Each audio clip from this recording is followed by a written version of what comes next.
sacré, le coq nous rappelle le cycle immuable de la vie et de la mort.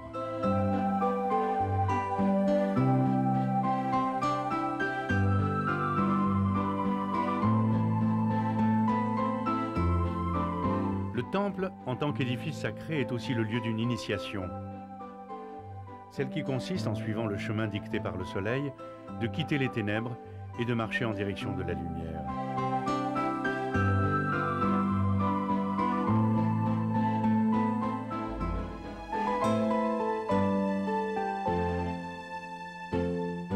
La façade occidentale d'une église, qui reçoit souvent comme décoration les scènes du jugement dernier, tourne son regard vers la patrie des morts, lieu où se couche le soleil.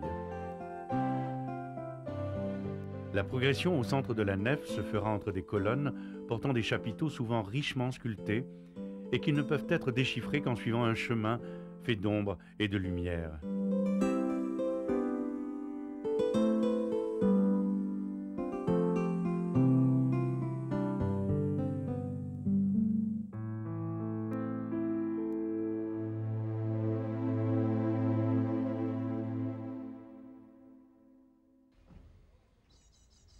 Mais si les églises paraissent toutes orientées sur le cours du soleil, il existe néanmoins quelques exceptions. Dans le sud de la France, près de Toulon, la commune de Sifour possède un patrimoine religieux très intéressant. L'ancien village, dont la fondation remonte à l'an 600 avant notre ère, fut construit sur une colline où subsiste aujourd'hui la collégiale Saint-Pierre. Cet imposant édifice possède une très belle façade en pignon percée d'une porte romane.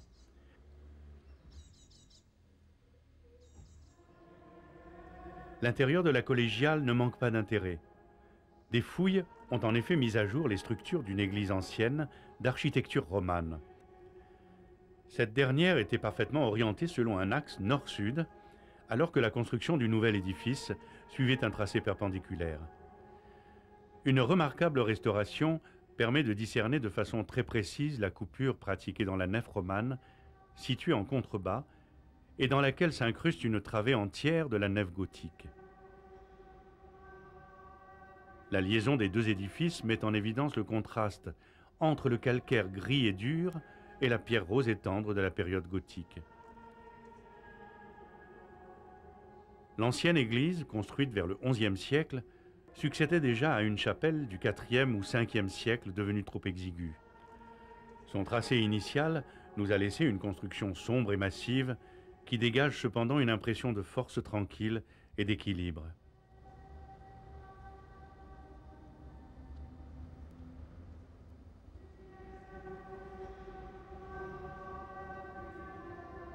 De dimension modeste, il fallut l'agrandir et lorsqu'au XVIIe siècle on entreprit les travaux nécessaires, la configuration du terrain fortement incliné interdit tout prolongement de la nef d'origine.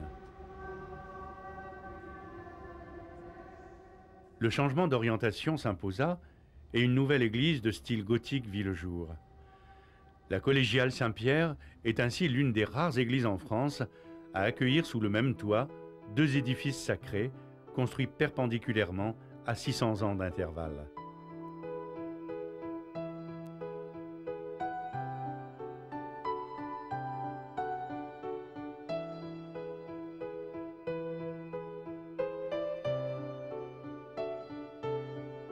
L'endroit privilégié du temple est certainement celui de l'autel. Généralement situé sous le dôme du chœur pour recevoir ainsi les bienfaits du rayonnement cosmique, il est placé dans l'enceinte sacrée de l'édifice, là où le profane ne peut pénétrer. Surélevé de quelques marches par rapport à la nef, il symbolise souvent l'ascension vers la montagne sainte que le prêtre doit gravir pour se rapprocher de Dieu.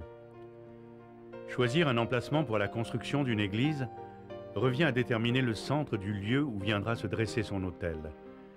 Tout l'édifice s'ordonne autour de cet axe, autour de ce centre du monde.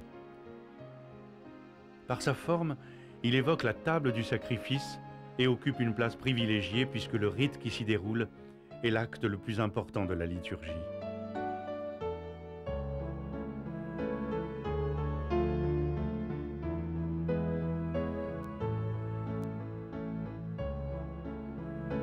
La beauté des matériaux et principalement de la pierre utilisée pour son édification, donne à l'autel toute sa noblesse. Si les 5 croix gravées dans sa matière nous rappellent le lieu des 5 onctions et de la combustion de l'encens, elles nous indiquent aussi la volonté de placer cette table sacrificielle en un lieu unique, à l'intersection des 4 points cardinaux, reflet de l'Axis Mundi et de la position dominante du temple sur la terre.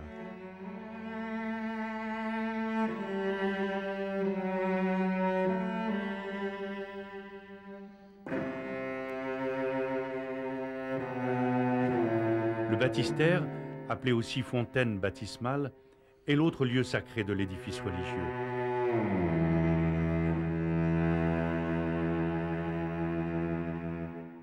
Traditionnellement placé sur le côté nord, à l'entrée, il accueille le fidèle qui vient d'un monde ténébreux pour intégrer les voies de la religion et ainsi être baptisé et purifié avant de connaître la lumière.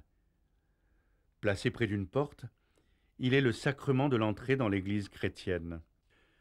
Autrefois située dans un édifice distinct, la cuve baptismale est aujourd'hui généralement placée dans une enceinte fermée par des grilles, ce qui lui confère son caractère sacré et la sépare du monde profane. Contrairement à l'autel qui, lui, est surélevé, le baptistère devrait être situé en contrebas de quelques degrés, en référence au rite liturgique qui nous rappelle que immersion et émersion symbolisent la nature même du baptême, celle de la mort et de la résurrection.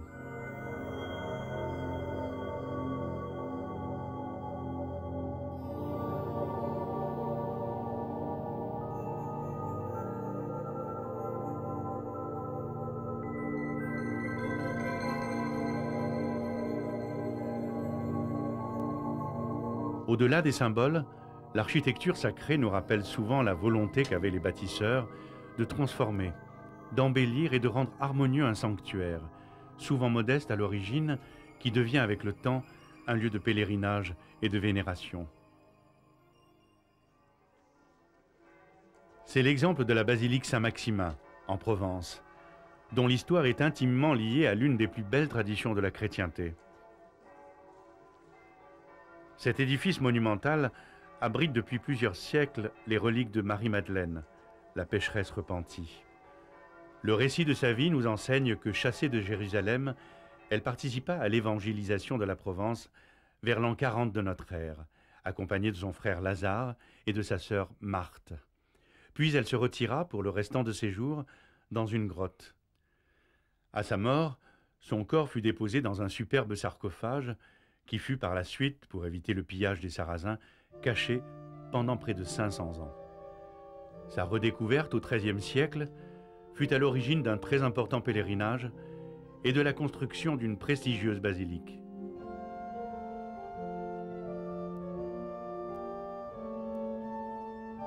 Cet édifice, seul bel exemple de style gothique en Provence, fut élevé à l'emplacement même où furent extraites les reliques de la Sainte, dans un petit sanctuaire situé aujourd'hui sous la nef centrale.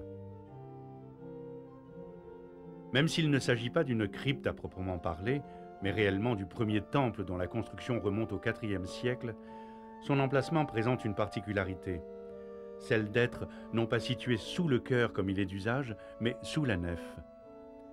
Cet ancien sanctuaire, devenu crypte, demeure néanmoins le véritable lieu saint de la basilique.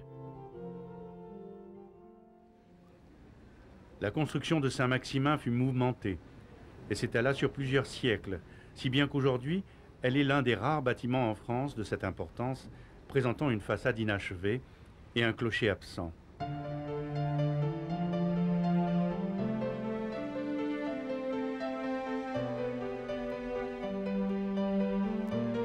Ces lignes extérieures sont cependant pures et régulières et reflètent l'esprit même d'un style gothique parfaitement abouti dont le tracé privilégie l'harmonie et la simplicité.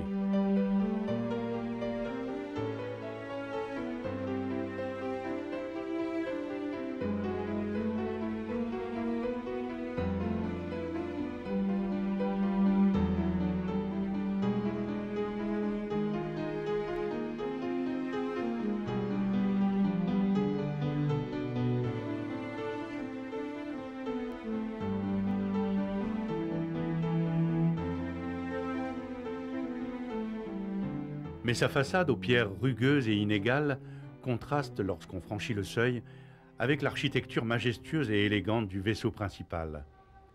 L'élancement des piliers et la noblesse des voûtes, associés à l'extrême dénuement sculptural, constituent un magnifique ensemble, trait d'union entre un style roman simple mais efficace et une architecture gothique flamboyante et trop richement décorée.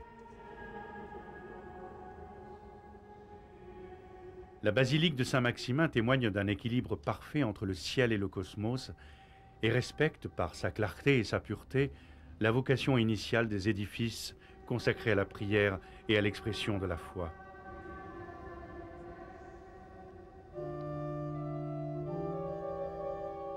Son architecture intérieure s'inscrit dans la tradition des grands édifices sacrés.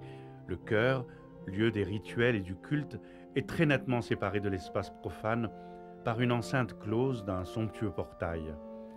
De magnifiques boiseries, en noyer sculpté, comprennent 94 stalles où siégeaient autrefois le chapitre et les officiants.